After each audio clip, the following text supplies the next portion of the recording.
Aonde você está, levante as suas mãos para cá, para o altar, em nome de Jesus. Vamos orar pela vida do Tiago. Pai querido, nós sabemos que o Tiago já é uma bênção, é abençoado pelo Senhor.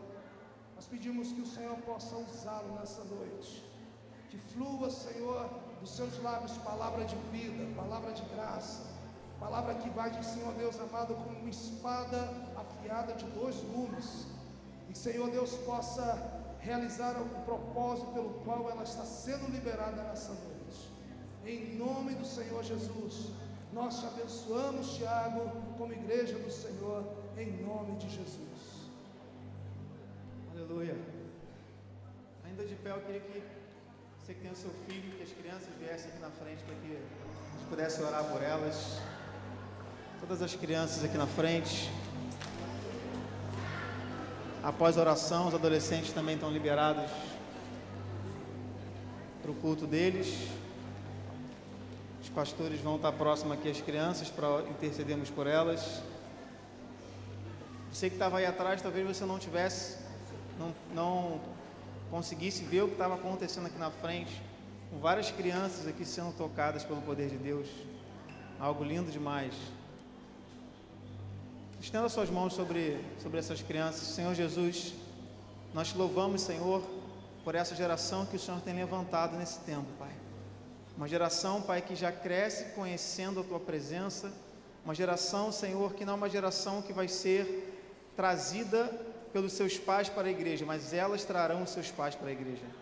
Uma geração que elas virão para a Tua casa, Senhor, desde novos, sabendo e desejando, Pai, com sede e fome da Tua presença, Senhor. Muito obrigado, Senhor. Guarda essa geração, guarda esses corações, Senhor, que eles tenham um tempo produtivo, Senhor, de aprendizado agora também na Tua presença, Senhor. Em nome de Jesus, a igreja diz amém, amém. As crianças estão liberadas, os adolescentes também estão liberados.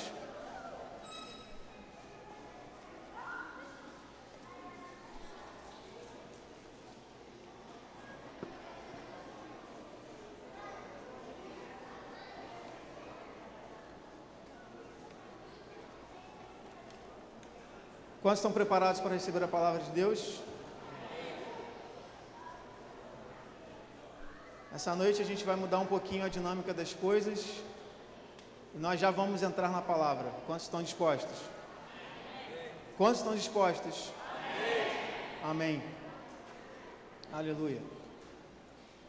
Arlindo, se você puder colocar o tempo para mim, te agradeço.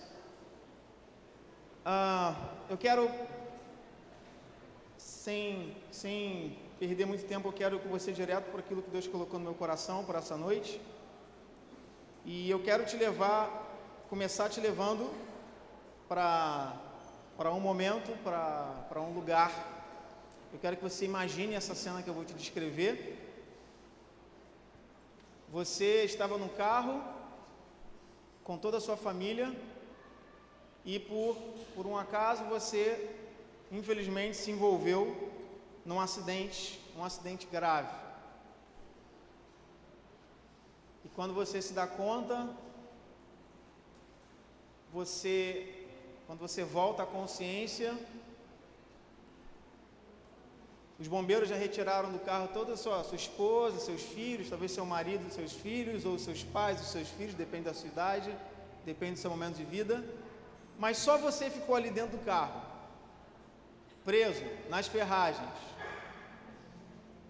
Sua família está bem, todos os outros integrantes da sua família estão bem, mas você está ali preso nas ferragens. E o bombeiro e os médicos vêm ter uma conversa com você. Olha, a gravidade do acidente que você sofreu, quando a gente te tirar daqui desse carro, muito provavelmente você não vai sobreviver. Você tem pouquíssimas chances de sobreviver quando a gente tirar desse carro até chegar no hospital. Então, antes da gente te tirar desse carro, a gente quer chamar a sua família, para que você possa se despedir deles. Conseguiu vislumbrar essa cena? eu te pergunto, o que você diria para sua família nesse momento? O que você diria? Eu não sei o que está no teu coração, mas eu tenho uma certeza, você ia dizer algo importante. Você ia querer deixar uma marca antes de você ir embora. Ainda que você fosse um pai do mais precavido possível, sua última frase não ia ser: amor, não esquece de pagar a conta de luz. Não ia. Quantos concordam comigo que você ia, nas suas palavras, certamente você ia dizer algo que você considera muito importante e que a sua família jamais esquecesse? Quantos iam dizer algo assim, mais ou menos nessa linha? Pois bem, é nesse mesmo momento que eu quero te trazer para aquela cruz, quando Jesus estava ali nos seus últimos momentos de vida, humilhado, difamado, foi agredido, tudo isso injustamente. Então, Jesus profere o que eu chamo de a última mensagem, o último ensinamento, a última grande lição de Jesus. Porque Jesus ali, naquele cenário, nesse mesmo cenário, tentando te trazer para a realidade, tentando te deixar isso mais palpável, te colocar nessa posição em que Jesus estava. Jesus, como diz a palavra lá em Lucas 23, de 34 ao 38, Jesus diz assim: Pai, perdoa-os, porque eles não sabem o que fazem. A última grande mensagem de Jesus, o último grande ensinamento que Cristo deixou para nós, ali naquela cruz, com as pessoas zombando dele, ele que era o Filho de Deus, o Filho de Deus, sendo zombado, sendo humilhado, cuspiram na cara dele, espancaram ele. Vou te colocar numa outra ótica, se coloca no lugar de Deus por um segundo, olhando o seu filho, sendo espancado, humilhado. Jesus sabia, era o plano do Pai, mas certamente o coração de Jesus estava chorando junto, estava sangrando junto com Jesus. Qual o pai que aguenta ver o seu filho apanhar injustamente? Às vezes ver apanhar justamente já dói. Meu pai, quando a gente era pequeno, minha mãe era o primeiro estágio, meu pai era o STF, era o último nível, era o Santíssimo. Muitas vezes eu apanhei da minha mãe, do meu pai foi umas 2, 3 vezes, mas quando minha mãe diz que depois que ele batia na gente, para corrigir, meu pai nunca espancou a gente, mas para corrigir, e diz que depois ele ia escondido para o quarto chorar, porque ele chorava junto com a gente, com o filho, ele estava sentindo aquela dor também. Quantos pais já fizeram isso daí também? Olha, um monte. Agora, se coloca na ótica de Deus, vendo o seu filho sofrer aquilo, você é Deus, você tem todo o poder do universo, você pode fazer o que você quiser. Se o seu filho, naquele momento, fizesse uma outra última palavra: Pai, eu te peço, mata só 2, Pai, só 2 para impor respeito aqui. Você acha que Deus não ia atender? Se você fosse Deus, ia atender ou não ia? Sim ou não? Você pediu 2, você não falou 2.000 ou 2, então vou matar 2.000. Na dúvida, vamos arredondar para cima, né? Mas Jesus falou: Pai, perdoa-os. Eu imagino Jesus olhando, porque Jesus, apesar de estar nessa terra, ele veio do céu. Jesus era um profeta, o último grande profeta. Ele caminhava entre a terra e o céu. Eu imagino Jesus olhando o coração do Pai, e Jesus falando assim: deixa eu dar uma acalmada no papai, senão o negócio vai ficar feio para eles aqui embaixo. E Jesus vai falar: Pai, calma, perdoa-os, porque eles não sabem o que fazem. A última grande lição de Jesus foi sobre perdão. E eu te pergunto, quantas vezes que a gente, talvez você foi perseguido no trabalho, foi difamado, foi humilhado, fizeram alguma fofoca a teu respeito, e a tua oração foi essa assim: Senhor, perdoa-os, porque eles não sabem o que fazem. Eu tenho certeza que algo como Jesus sofreu, você nunca sofreu nessa vida, mas por muito menos a gente já faz oração: Pai, fulmina, mata logo, Jesus, leva essa raça de víbora que não presta, esses amalequitas que vêm para perturbar os servos do Senhor, por muito menos, a nossa oração não se parece nem um pouco com a de Jesus.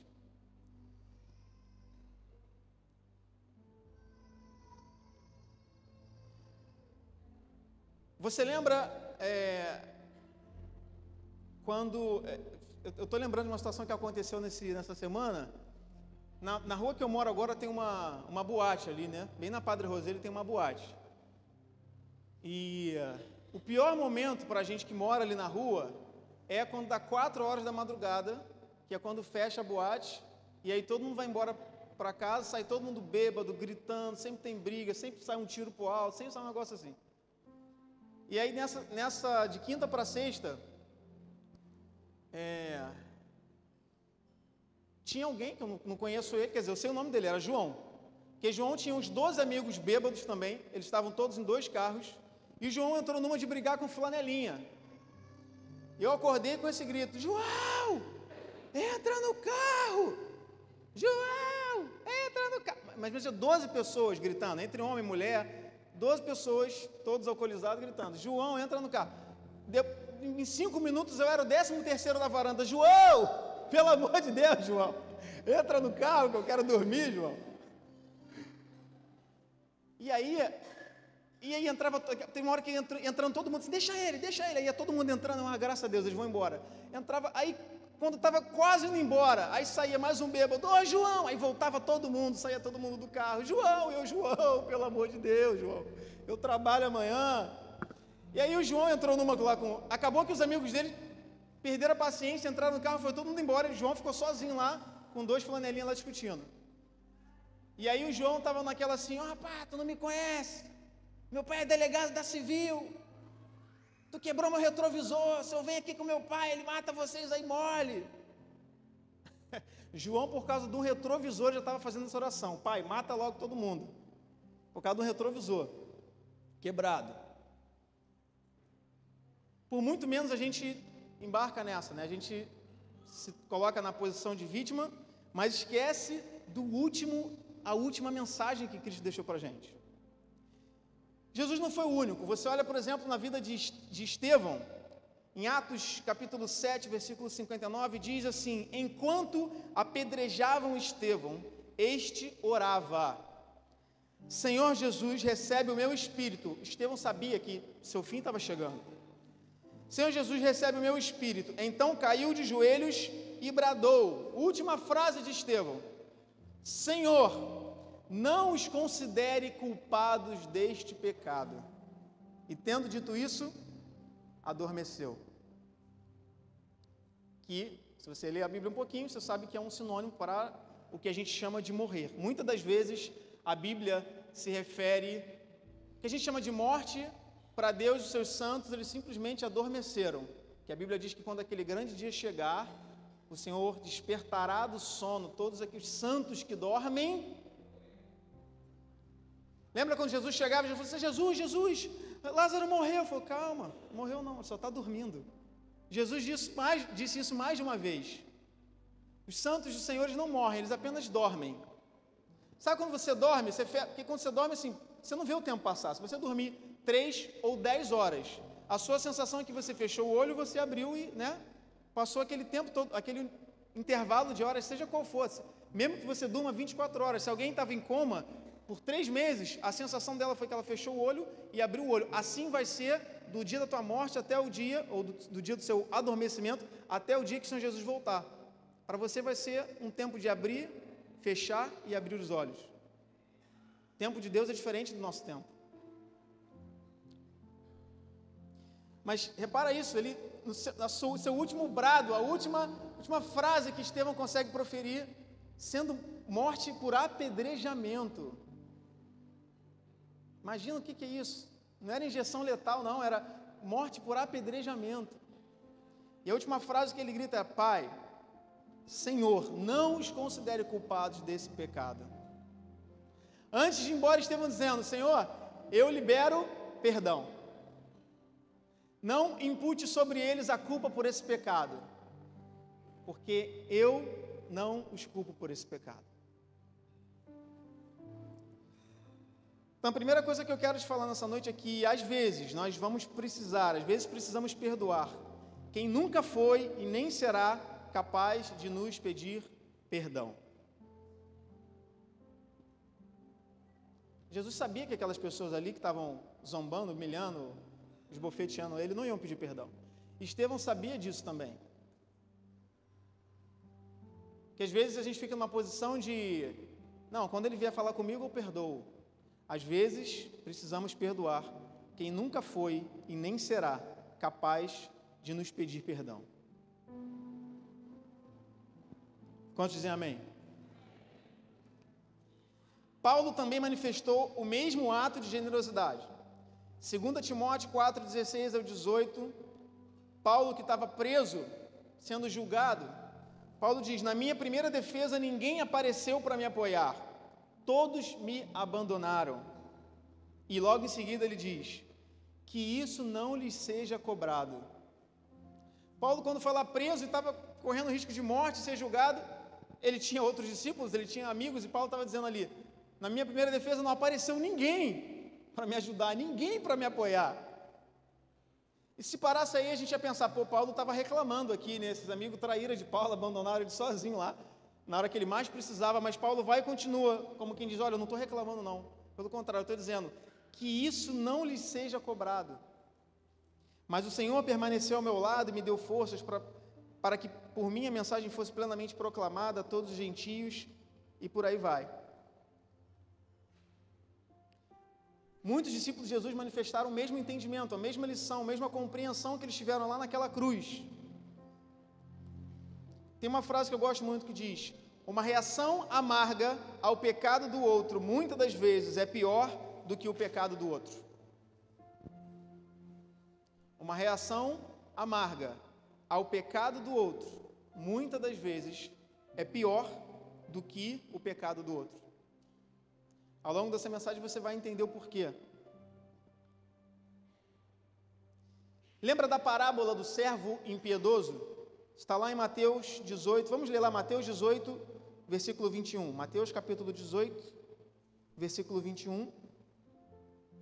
Quantos trouxeram sua Bíblia? Diga amém. Quem não trouxe, diga ai de mim.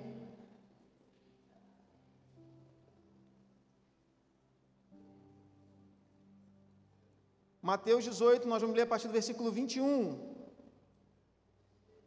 A parábola do servo impiedoso. Quantos acharam, diga amém. Quem não achou, diga pode ir. Amém, então. Então Pedro aproximou-se de Jesus e perguntou: Senhor, quantas vezes eu deverei perdoar o meu irmão quando ele pecar contra mim? Até 7 vezes? Jesus respondeu: eu digo a você, não até 7, mas até 70 vezes 7. E ele continuou: por isso o reino dos céus é como um rei que desejava acertar as contas com seus servos. Quando começou o acerto, foi trazido à sua presença um que lhe devia uma enorme quantidade de prata. Como não tinha condições de pagar, o Senhor ordenou que ele, sua mulher, seus filhos e tudo o que ele possuía fossem vendidos para pagar a dívida. O servo se prostrou diante dele e lhe implorou: tem paciência comigo, eu te pagarei tudo. O senhor daquele servo teve compaixão dele, cancelou a dívida e deixou ele ir. Mas quando aquele servo saiu, encontrou um dos seus conservos, que lhe devia 100 denários. Agarrou e começou a sufocá-lo, dizendo: paga o que você me deve. Então o seu conservo saiu, caiu de joelhos e implorou-lhe: tenha paciência comigo, eu pagarei a você. Mas ele não quis. Antes saiu e mandou lançá-lo na prisão até que ele pagasse a dívida. Quando os outros servos companheiros dele viram o que havia acontecido, ficaram muito tristes e foram contar ao seu senhor tudo o que havia acontecido. Então o senhor chamou o servo e disse: servo mau, eu cancelei toda a sua dívida porque você me implorou. Você devia ter tido misericórdia do seu conservo, como eu tive de você. Irado, seu senhor entregou aos torturadores até que pagasse tudo o que ele devia. E aí ele complementa: assim também fará o meu Pai Celestial a vocês, se cada um de vocês não perdoar de coração ao seu irmão. Eu achei que eu ia ouvir falar Deus nessa hora aí, mas que bom que você se conteve. Sabe o que eu mais gosto dessa passagem? O finalzinho dela, que fala: se você não perdoar de coração o teu irmão, porque o homem vê a aparência, mas Deus sonda os corações.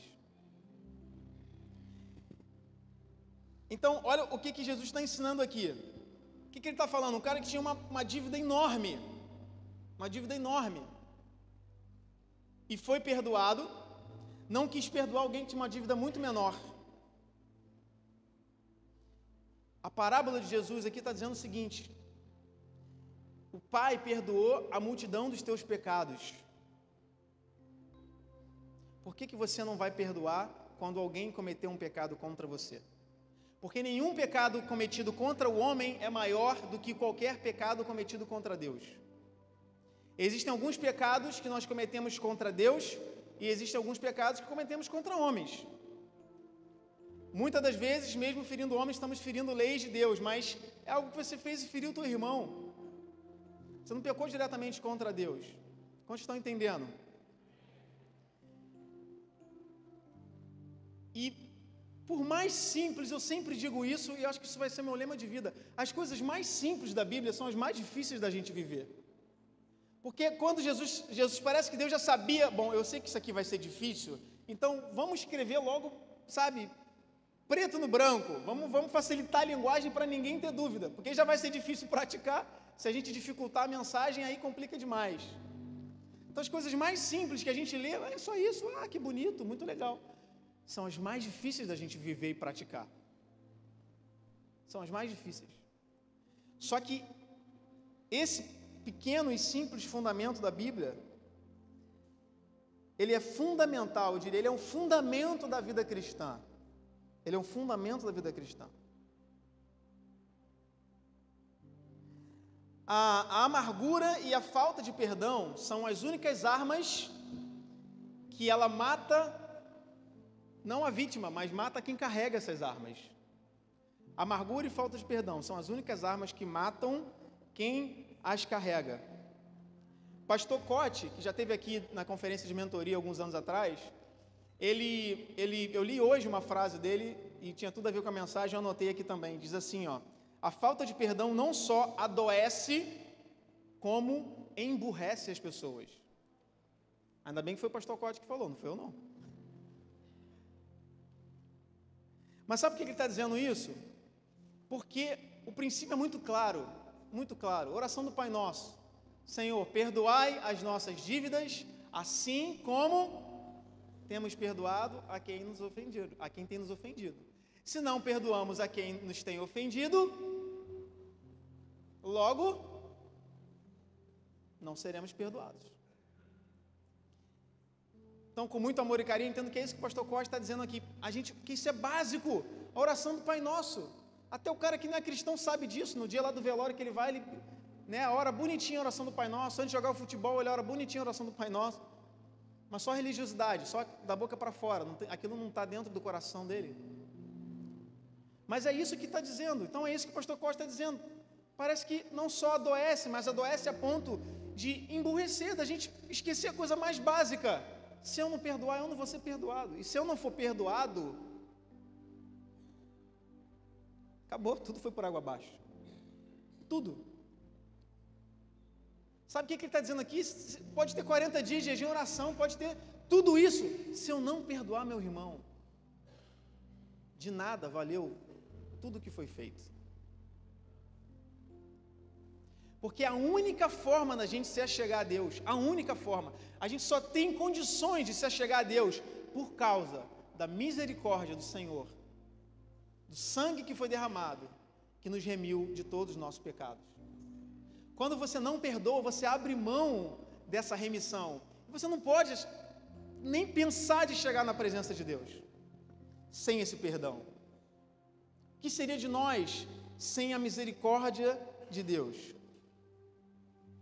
Em Hebreus 12:15 diz assim: cuidem para que ninguém se exclua da graça de Deus. Olha, cuidem para que ninguém se exclua da graça de Deus, para que ninguém seja expulso da graça de Deus, para que ninguém perca a graça de Deus. E ele continua: que nenhuma raiz de amargura brote e cause perturbação, contaminando a muitos. Amargura, falta de perdão, te exclui da graça de Deus. Amargura e falta de perdão nos exclui da graça de Deus.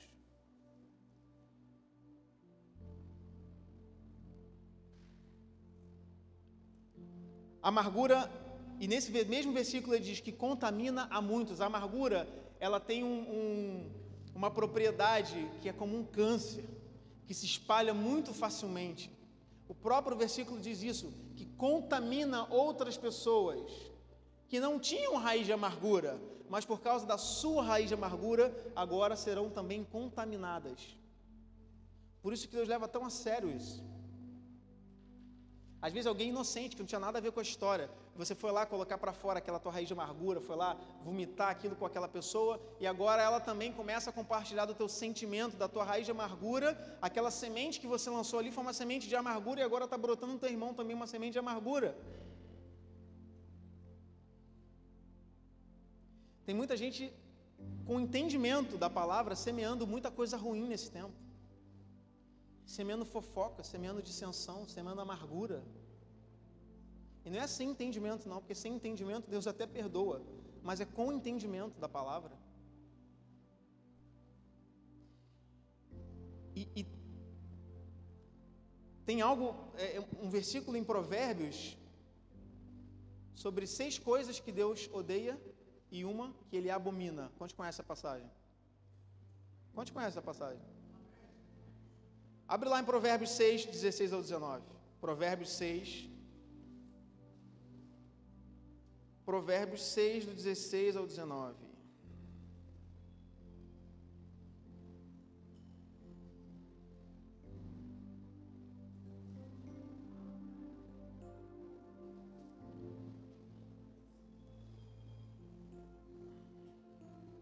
Antes de você ler, deixa eu te falar uma coisa. Pense uma coisa que você odeia.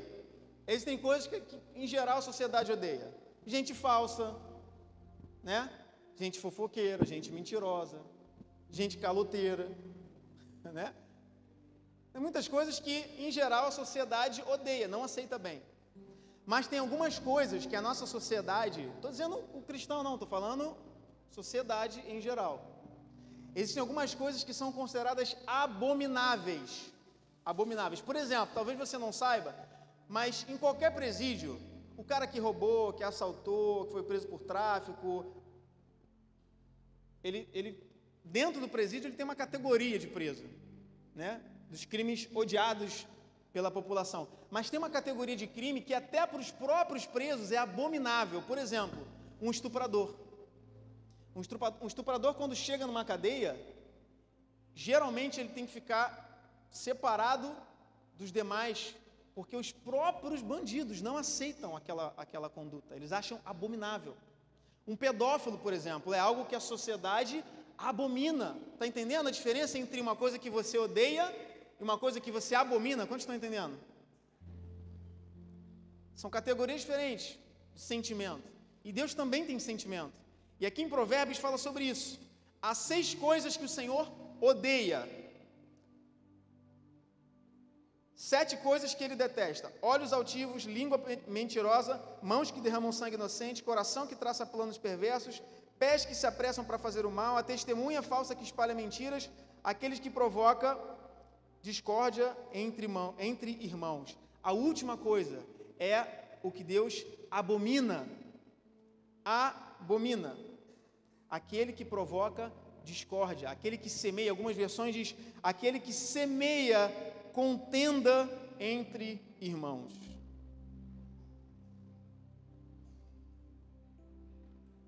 Deus abomina. Deus não odeia, Deus abomina.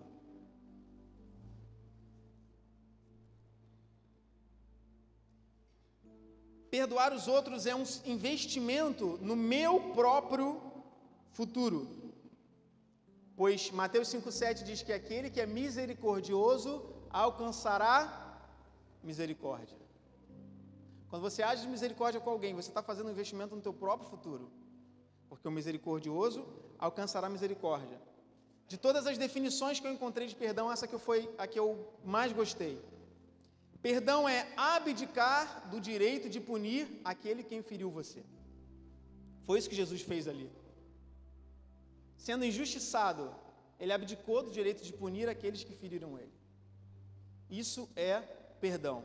Abdicar do direito de punir aquele que feriu você. E Mateus 7, do 1 ao 15, uma passagem que fala: à medida que você julgar, você será julgado. Eu pergunto, será que você tem sido uma pessoa muito exigente com as pessoas ao teu redor? Ou será que você é uma pessoa misericordiosa? Porque a Bíblia nos ensina isso: à medida que nós julgarmos, nós seremos julgados. Só pode receber perdão quem deu perdão. Só pode receber perdão quem deu perdão. Isso é um princípio do reino. E é na segunda parte da mensagem que eu quero entrar agora. Porque no reino, diferente e muitas das vezes ao contrário do que diz o princípio que rege esse mundo,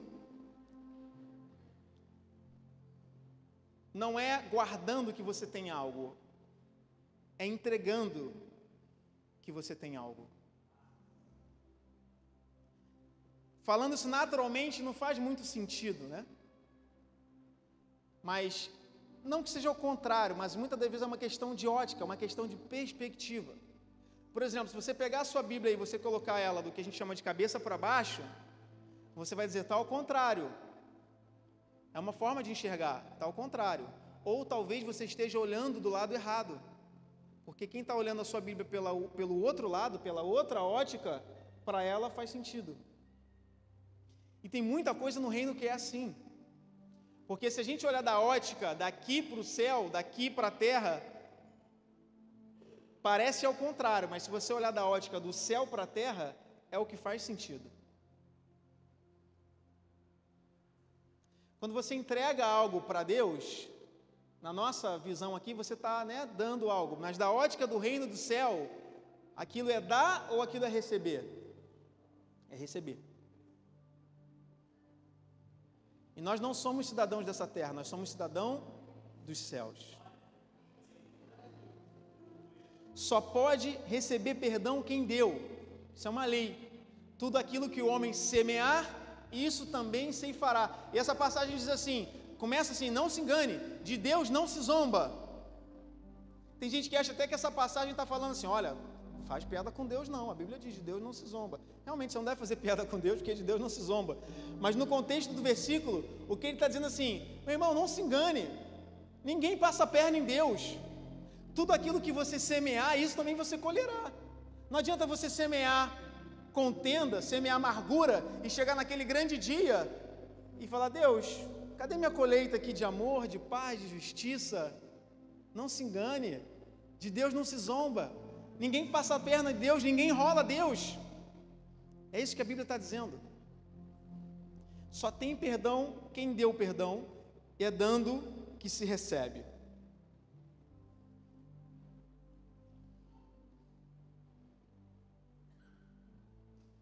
Então o mundo diz isso, que quando a gente quer alguma coisa, a gente tem que guardar, não é isso? Se você quer ter provisão financeira, ter prosperidade financeira, o que o mundo diz? Olha, você tem que guardar, você tem que poupar, você tem que ser mão fechada.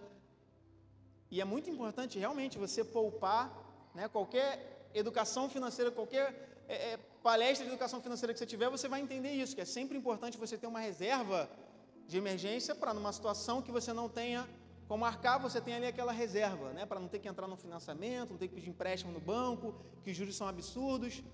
Mas não é disso que eu estou falando para você torrar a sua poupança, não. Estou falando que, quantas vezes você sentiu no coração, às vezes, de fazer algo por alguém, de abençoar alguém, mas o natural te disse assim, ei, vai te fazer falta. Não faz isso não. Lá na frente isso vai te fazer falta, guarda. É o que a nossa mente diz, é o que o racional diz. Só que quando a gente olha da ótica de Deus, quando a gente olha para a palavra, veja, por exemplo, a vida de Abraão. Deus pediu a ele o quê? O filho, Isaac. Abraão foi lá, graças, não teve que... Deus estava pedindo uma prova ali da fidelidade de Abraão, mas ele estava disposto, ele chegou a levantar aquele cutelo para matar o único filho dele, Isaac, o único filho legítimo da sua esposa. Deus pediu um filho, e a Bíblia diz que Deus mudou o nome de Abrão para Abraão, que significa pai de muitos, e Abraão é considerado, depois disso ele teve mais 7 filhos, e é considerado o pai dos hebreus, nosso pai, o pai da fé. Deus pediu um e deu milhares para ele. Ele deu um, recebeu milhares. Olha, pela ótica de Deus, a vida de Noé. Noé era um agricultor, tinha um pedacinho de terra que ele cultivava. Era a profissão da maioria das pessoas naquela cultura, naquela época. Não tinha carteira assinada, não tinha nada disso para trabalhar. Você pegava um pedaço de terra, cultivava ou animais ou plantava alguma coisa. Eram as 2 opções que você tinha. Noé tinha um pedacinho de terra, Deus chamou ele de agricultor para virar marceneiro. E imagina Noé falando, mas e meu pedacinho de terra aqui? Deus falou, me dá o seu pedacinho de terra. Noé confiou, entregou, abriu mão daquele pedacinho de terra e passou anos construindo uma arca de madeira. Noé entrou naquela arca. Quando Noé saiu da arca, ao invés de um pedacinho de terra, ele era dono do mundo inteiro. Porque ele era a única família viva e ele podia cultivar a terra que ele quisesse, era tudo dele. Noé deu um pedacinho de terra, que era tudo que ele tinha, e ganhou o mundo inteiro quando saiu da arca. A ótica do reino é muito diferente da ótica que a gente tem aqui da terra. Olha aquela viúva de Sarepta. O que ela tinha? Uma última refeição. Chega o profeta e fala, me dá essa última refeição. O que os vizinhos teriam dito para ela? Você está louca? Que profeta é esse? A última refeição que você e teu filho têm para comer, você vai dar para ele. A ótica do reino é diferente. Ela entregou uma única refeição. O que ela recebeu? Sustento e provisão para o resto da sua vida. O natural diz para você, guarda, retém. E o reino diz, entrega. Porque quem dá, recebe de Deus. Quem dá, recebe de Deus. E é muito melhor receber de Deus do que receber dos homens. O que você pode receber de Deus é muito melhor e muito maior do que qualquer coisa que você possa receber de homens. Então, na ótica do reino, quanto mais você dá, eu não quero que você entenda que somente dá a tua oferta, dá o teu dízimo, eu estou falando de dar num coração de generosidade. Porque quando você tem um coração generoso, não se trata de dinheiro ou se trata de sentimento. Não se limita a só dinheiro ou sentimento. Ou você é generoso ou você é mesquinho. E tudo aquilo que o homem semear, isso também ele ceifará, colherá.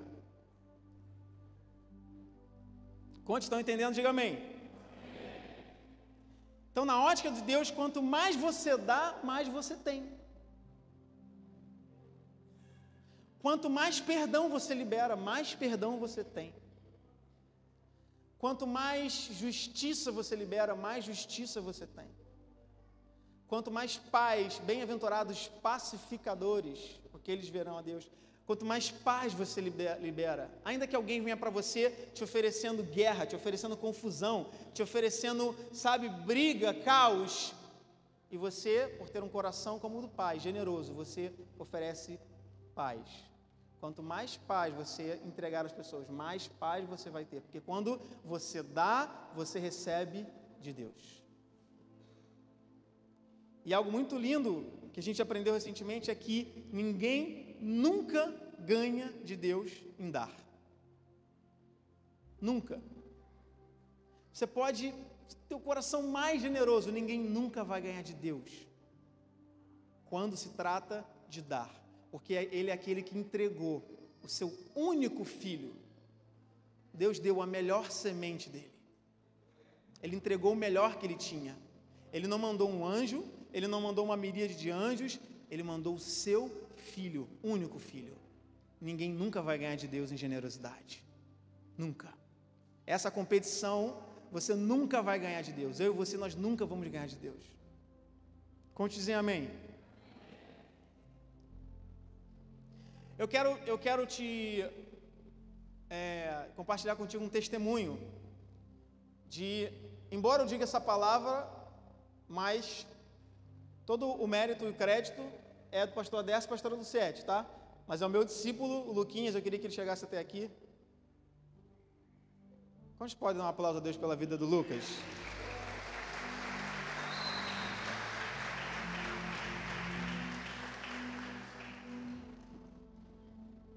O Luquinhas tem um testemunho que eu acho que é muito... vai ilustrar muito isso que eu estou falando. E eu pedi licença para ele para compartilhar isso. E no começo desse ano, o Lucas disse para mim, num discipulado, ele falou que Deus tinha colocado algo no coração dele, ele estava com algo queimando no seu coração, que era um desafio pessoal dele. Eu queria que ele compartilhasse um pouquinho com a igreja, Lucas. O que foi que Deus colocou no teu coração no início desse ano? Então, eu senti no meu coração de dar presentes, investimentos, pagar alguma coisa assim, que gastar até no valor de R$2.000 em pessoas assim que Deus tocasse no meu coração.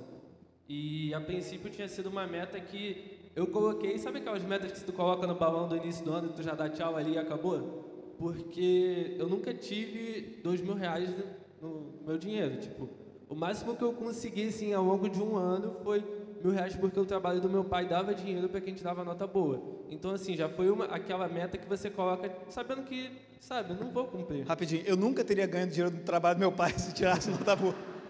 É por isso que eu estudava, foi um bom incentivo. Estuda, Luquinha. Desculpa. Aí, eu nunca pensei, né, em que ia alcançar isso, eu coloquei essa meta, mas eu não achei que ia conseguir alcançar.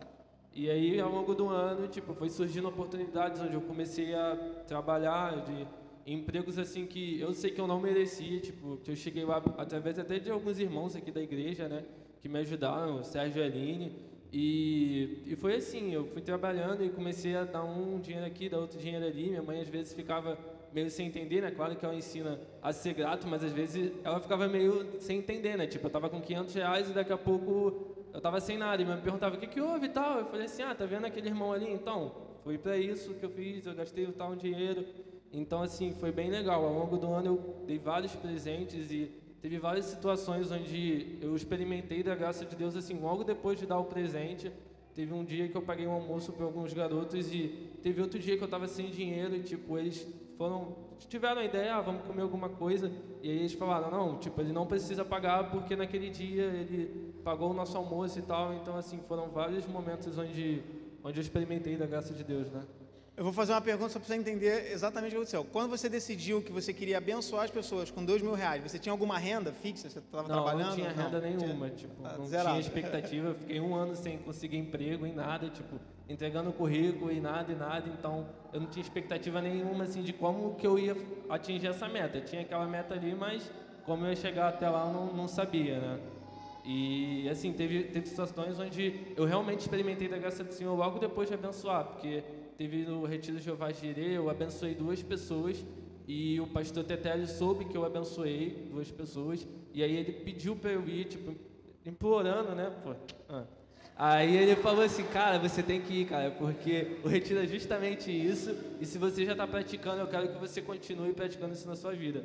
Tipo, só para constar, tipo, eu sempre fui o mais pão durão lá de casa e eu faço contabilidade, então, assim, tudo para mim, o meu pensamento é lucro. Então, tipo, não dar dinheiro, dar essas coisas para mim é algo que totalmente fere a minha alma, entendeu? Tipo, isso é para mim muito difícil, mas ao longo do ano eu consegui vencer isso. Então, e quando você entregou esses R$2.000, que você achou que nem ia alcançar, que você não tinha, primeira pergunta, te fez falta? Não fez falta em nenhum momento. Todos os momentos, assim, que eu achei que ia dar falta, às vezes até as pessoas que receberam o presente me surpreenderam me ajudando, né? Então, sempre é algo que foi tendo retorno, né? Tipo... E o que aconteceu recentemente? Você estava procurando emprego há um tempo? O que aconteceu recentemente? Então, tipo, eu tinha um emprego que era um trabalho temporário, então, assim, eu me dedicava, dava o máximo, chegava no final, tipo, encerrou, é contrato, então, tchau. E aí, recentemente, eu consegui um emprego, assim, um emprego que desde o início até o final do dia onde eu trabalho, tipo, eu sei que eu tô numa função onde eu não mereço, eu tô recebendo um salário que eu não mereço, e é isso, tipo, é bem recente, tá, esse emprego, então é algo assim que cara, foi o boom, assim, eu sei que é só o início, né, de tudo aquilo que Deus tem para me abençoar, né, diante da Quantos podem aplaudir o Senhor? Amém.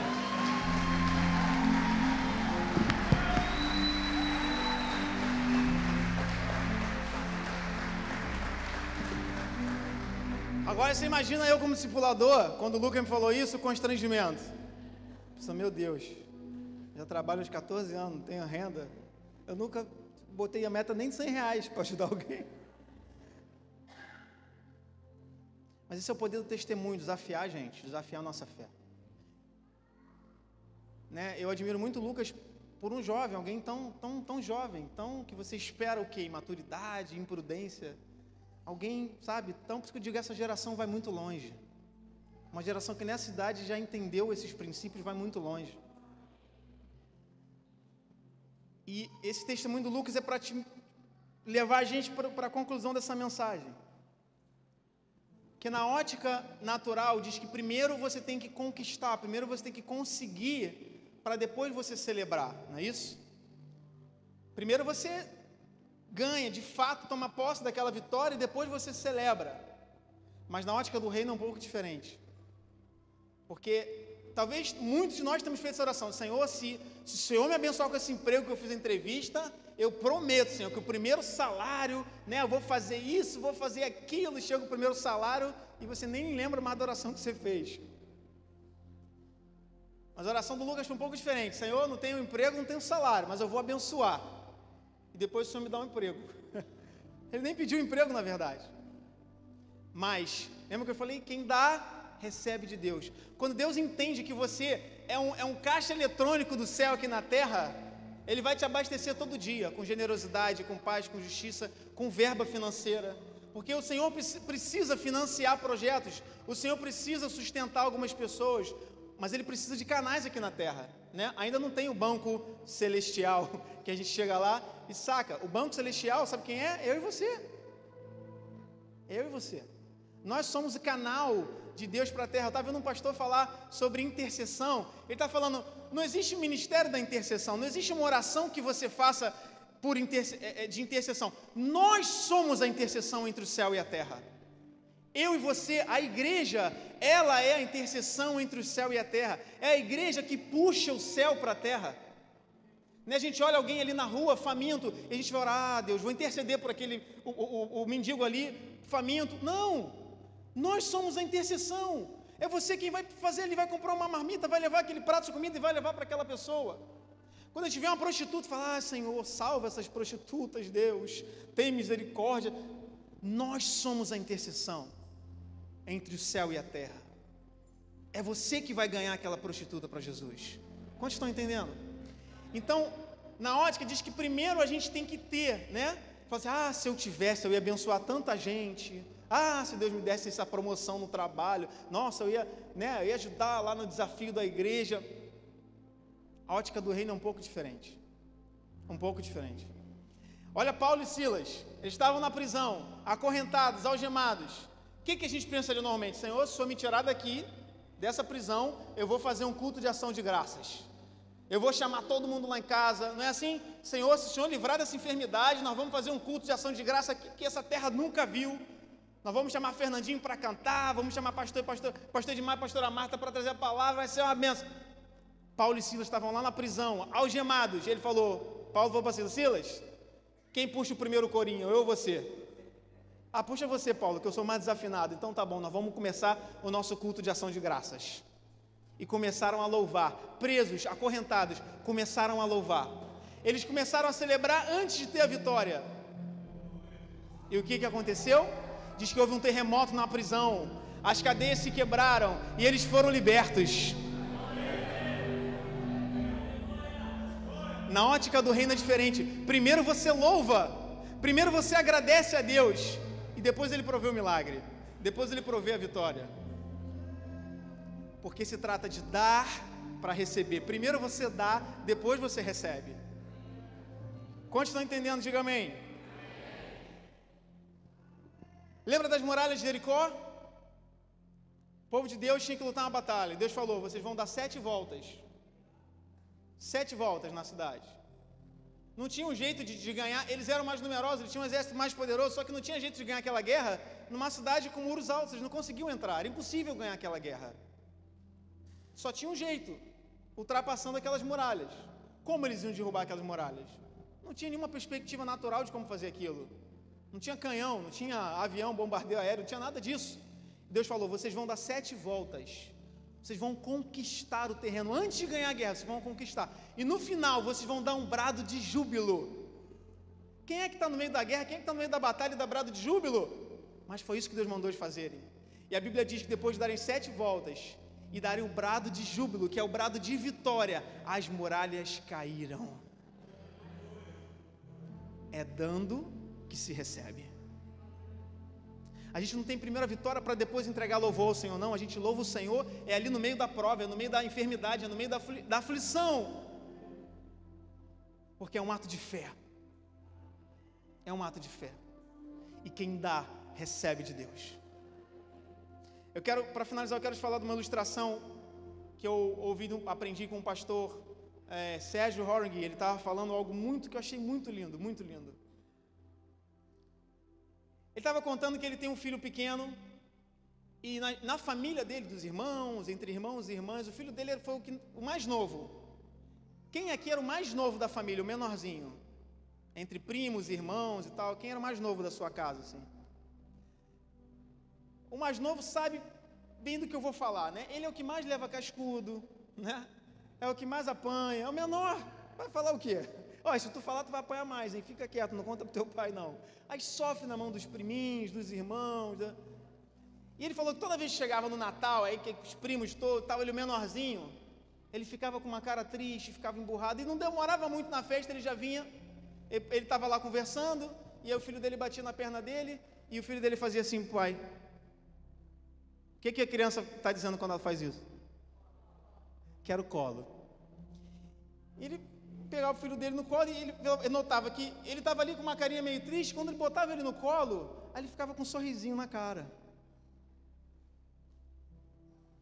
E era assim toda vez. Botava ele para o chão, batia na perninha dele. Papai, quero colo. Levantava as mãos, ele pegava o filho dele e ali no colo dele ele estava bem, estava brincando, estava sorridente, estava feliz.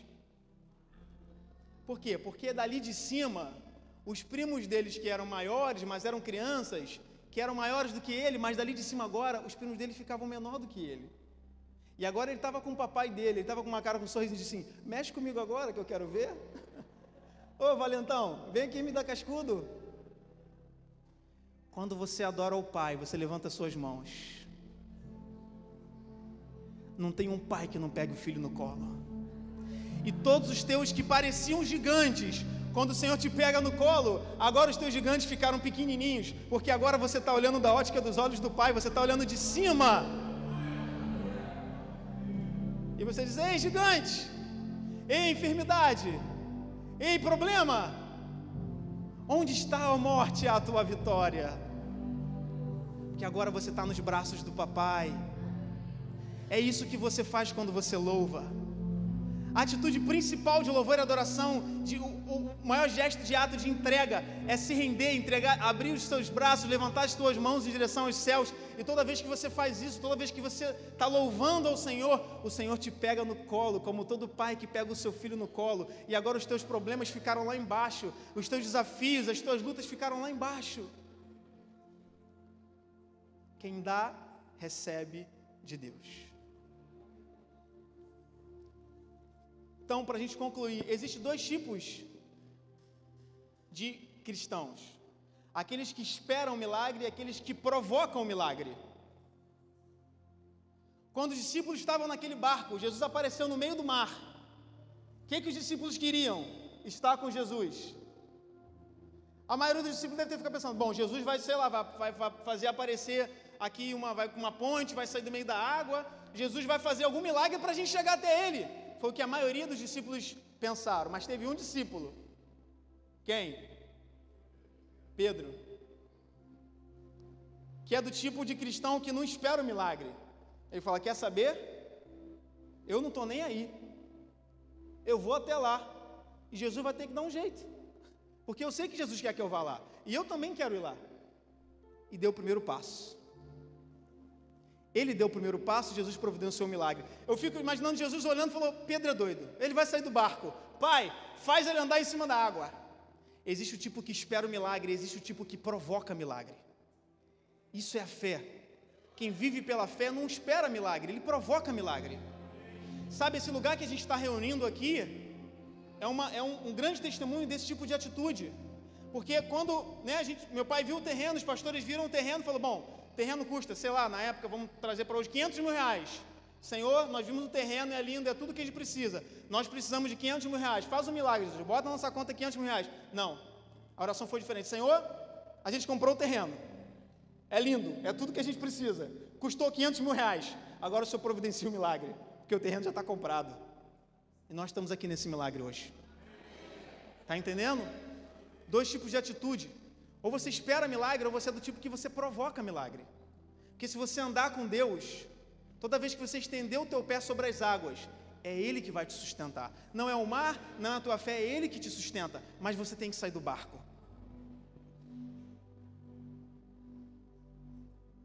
Parece que eu falei de muitas coisas, mas quando estou entendendo que está tudo interligado. Dar é uma atitude de fé. Seja o perdão, seja a tua oferta, seja uma atitude de generosidade. O dar é uma atitude de fé. Porque o natural, o mundo sempre vai dizer: guarda, retém, vai te fazer falta. E Deus vai te dizer: dá. Sai do barco, pisa na água, que você vai saber o que é andar sobre as águas. É uma atitude de fé.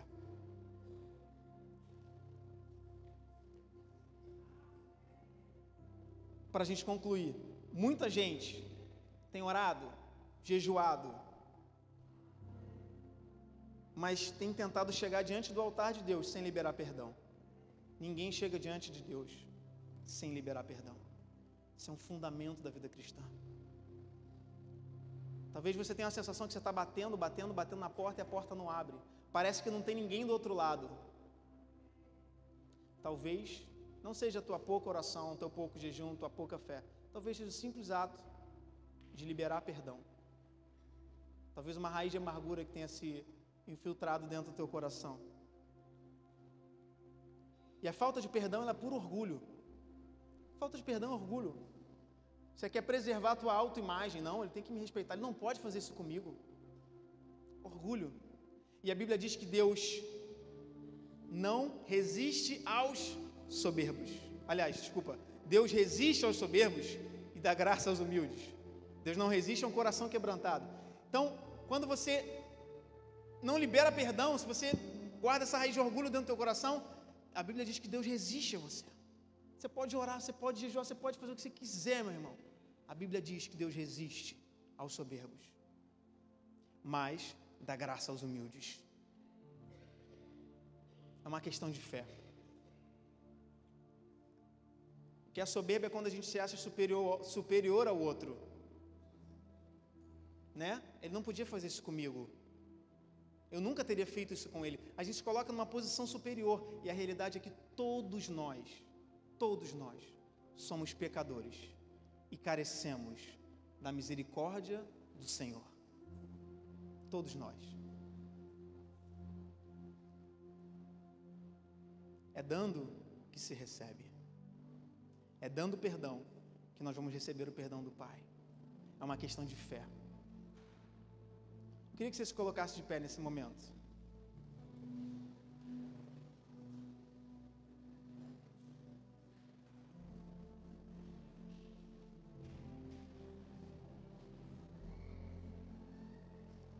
Agora vem a parte, diga assim para o seu lado, agora vem a melhor parte.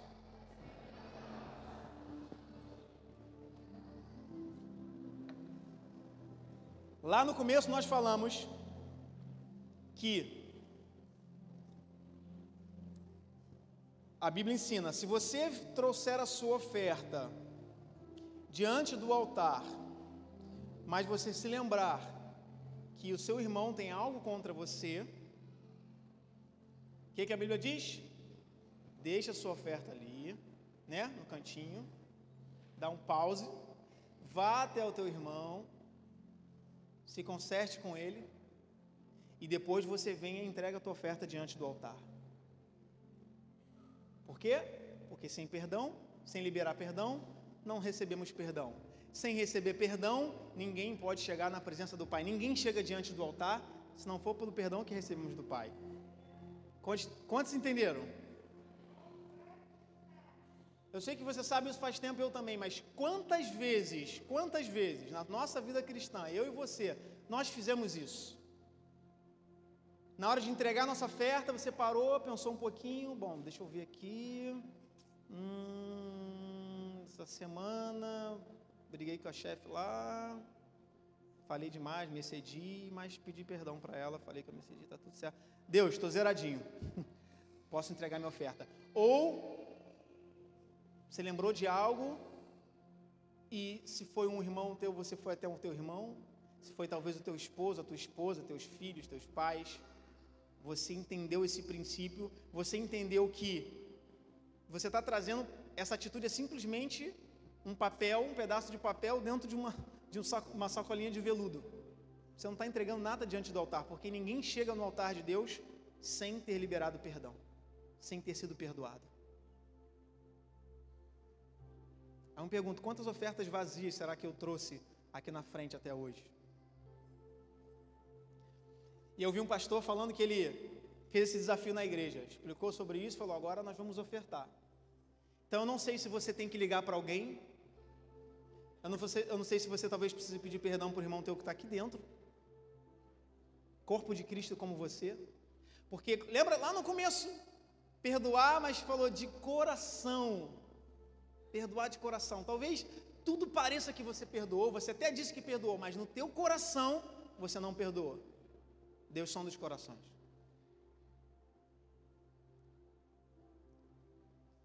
Então, antes do pastor, eu queria que o pastor Roland já subisse aqui. O pastor Roland vai ministrar a oferta hoje. Mas, por isso que nós invertemos um pouco a ordem dos acontecimentos hoje. Porque eu queria que você entregasse a sua oferta com consciência desse princípio, para que Deus receba a tua oferta. Mas essa é uma mensagem que fala mais do que oferta. Quantos estão entendendo? Fala sobre fé. E a Bíblia diz que o justo viverá pela fé. Sem fé é impossível agradar a Deus. Sem fé é impossível agradar a Deus. Eu quero que você seja um tipo de cristão que provoca milagre, que bota o pé para fora do barco e fala, eu sei que todo mundo diz que vai afundar, mas o meu Deus é o Deus que tudo pode, e eu vou agir pela fé. Eu sei que todo mundo está dizendo, não seja bobo não, não perdoa não, ele faz isso com todo mundo, mas eu vou perdoar, porque eu preciso de perdão, tanto quanto ele, e se eu não liberar perdão, eu não recebo perdão, eu estou fazendo um investimento em mim mesmo. Que nós sejamos homens e mulheres que vamos viver pela fé e vamos manifestar o reino de Deus nesse tempo, nessa terra. Então, enquanto o pastor Roland vai ministrar a oferta, eu queria te incentivar que essa palavra não fosse apenas uma teoria, mas que essa palavra se tornasse verdade nas nossas vidas. E a única coisa que pode te impedir de viver essa palavra é orgulho. Então talvez você precise pedir perdão para alguém que está aqui dentro.